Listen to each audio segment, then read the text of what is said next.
Well, after talk with my friend Mr. Kite, and after going to watch Unfriended, the thing is, I watched Unfriended last night. It's a good movie, but that's not what I wanted to talk about. I wanted to talk about this one thing that always bugged my mind. Why is it that crossovers are always considered non-canon? Things like why, like you have fighters which have always little with crossovers. Like, I'm not talking about um what the fuck are they called? Guest characters like Freddy Krueger was with Mortal Kombat. Every single character was for Soul Calibur. I'm not talking about them, but I'm talking about why not have a crossover that isn't a fighter that's considered canon? Yeah, that's because not. She said it's because crossover games don't fit well with each other. Two series cannot fit well with each other. It just have to have faults. Look at I don't know, Sly Cooper and Payday. The games in which you have to at least clear your damn speed completely sneaky. Hell, I don't know, Cryptosporidium from Soil Humans um team up with Aiden Pierce in the Watchdog game. Hell, have I don't know, the guys from Left 4 Dead 1 or 2 team up with the dude from Dead Island. Uh, Hell, have Dante and Deadpool team up to take on Mundus and Doctor Doom or something. I don't know. The thing is, there's some crossovers on that, like, there's some series that cannot be crossed over. And for some my cousin made this example, like because Metal Gear Solid is a game like war and you have to be sneaky. It cannot be crossed over with a game like Spyro. Um, Dumbass.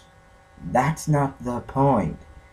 Thing is, in order to make a good crossover, you need to make sure that the two games that's crossing over make sense. Like, you can't have a game that's primarily action to go into a game, be crossed over with a game that's primarily horror. Most of the time, it will not work. But if it's like, two games that were somewhat about action, like, I don't know, Dead Rising, and I don't know, it's another good action game. I don't know, Jack 2, maybe? It'll make some form of sense. Hell, like, I don't know, Silent Hill and Resident Evil, that'd make a good crossover.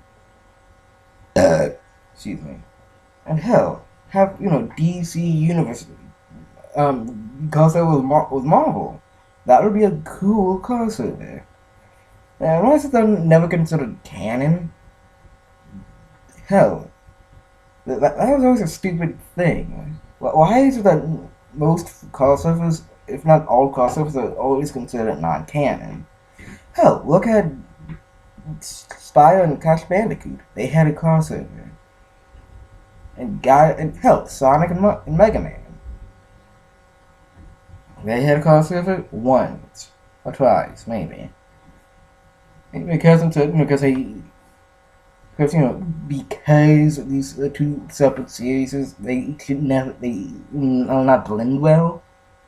Things that's the thing. As long as as long as the setup is believable, the characters are unique. Like the characters that make sense, and the reason for the crossover is believable and it's actually cool. Like I don't know, like how Inspire and Crash Bandicoot game crossover.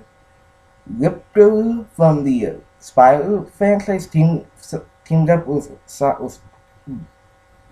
Doctor Neo Cortex, basically the mentioned Doctor Ivo Robotnik of Crash Bandicoot. Like they somehow found each other and they teamed up. Thing is, we like why not do something like that? Have a villain from one game, then, after set of happening, teams up with another guy, teams up with a character from the villain from another.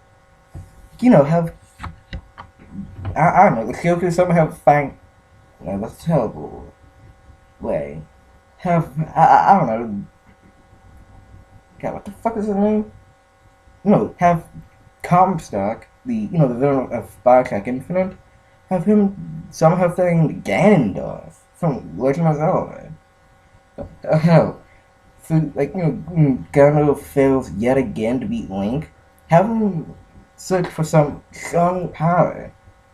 And, that strong entity just to happen to be Dormammu from the Doctor Strange comics.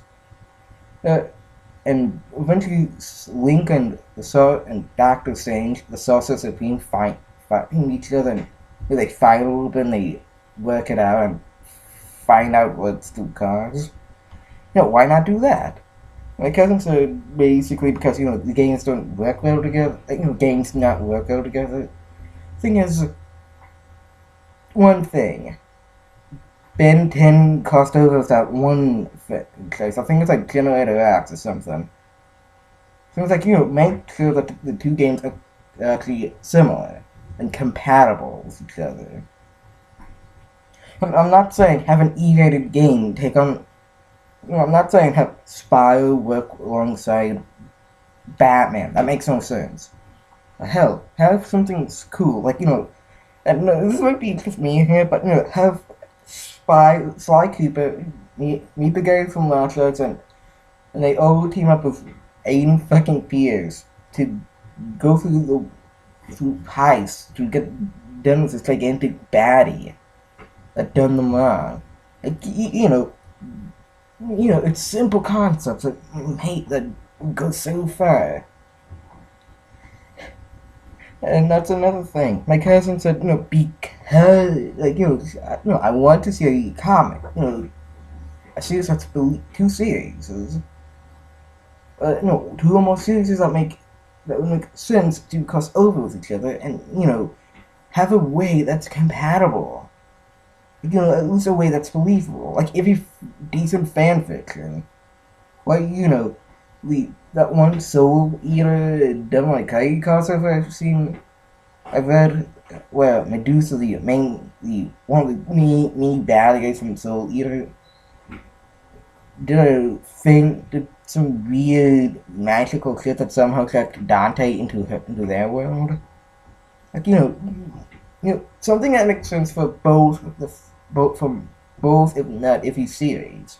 Something that makes sense for fans of both franchises actually see.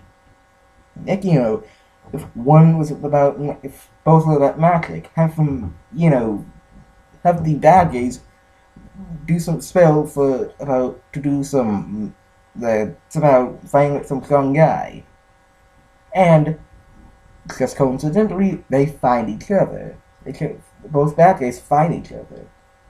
That being, they work out something and try to help get rid of also respective villains. That's respective heroes. That's just me bad one, but the thing is, it's just a broad question. Why is that crossover then considered non-canon? And why is it that we never see crossovers outside of fighting? Well, that's just me here. Son of the Devil coming right back at you.